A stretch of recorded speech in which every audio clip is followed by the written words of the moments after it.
계셨죠. 네. 그분의 부인이 이순자 여사입니다. 네. 그리고는 그분의 이제 작은아버지가 이규광 씨라는 분이 계셨는데 이 이규광 씨의 부인이 바로 장영자 씨의 친언니였던 거죠.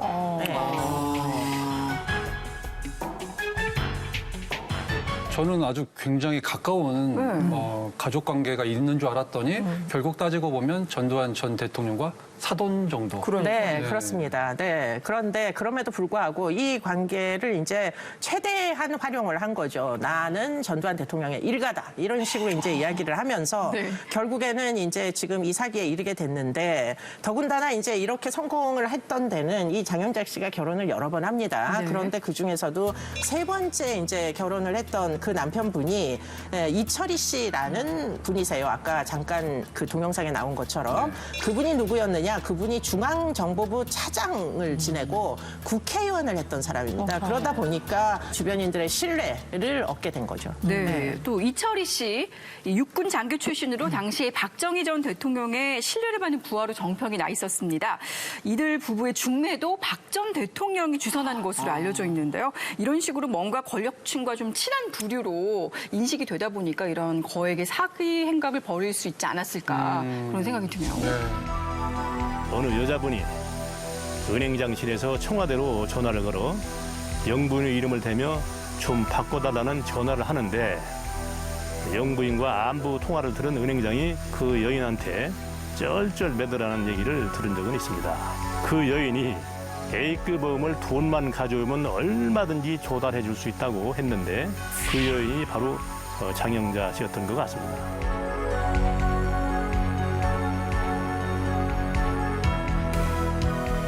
(1982년) 당시에 10년차 교사의 월급 그리고 뭐 대기업 과장 월급이 한 50만 원 정도라고 하는데요.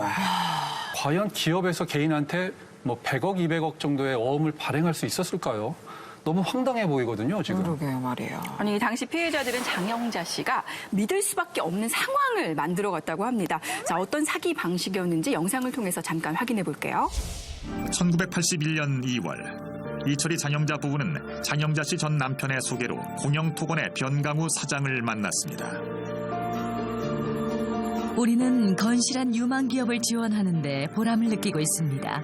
약 500억 원의 사업 자금을 가지고 지원할 계획이니까 자금 걱정 말고 사업에만 전념하세요. 대출 조건은 연리 22%, 2년 거치 3년 분할 상환이었습니다. 당시 일반 사채 이자가 연 35%였다는 것을 생각하면 매우 파격적인데요. 단 조건이 하나 있었습니다. 이 돈은 특수 자금이니 절대 비밀로 하셔야 합니다. 대신 담보로 대출금의 2배 상당의 어음을 발행해 주세요. 초과분에 대해서는 보관만 하겠습니다. 공영토건은 200억 원을 빌리기로 결정하고 400억 원 상당의 어음을 건넸습니다. 당시 공영토건으로서는 거부할 수 없는 조건이었습니다. 얘네들을 100% 믿었습니다, 저희들은. 결과적으로 끝에 와서 수습 단계에서 와서 보니까 그것이 전체적으로 고도의 사기 아니었느냐. 이렇게밖에 볼 수가 없다. 당한 사람은 별 이야기가 없어야 되겠습니다만 실무자가 참 그런 일을 해서 안 됩니다라도 이야기를 해야 되는데 그렇게 잘 해주는데 저희들이 안 믿을 방법이 없었어요.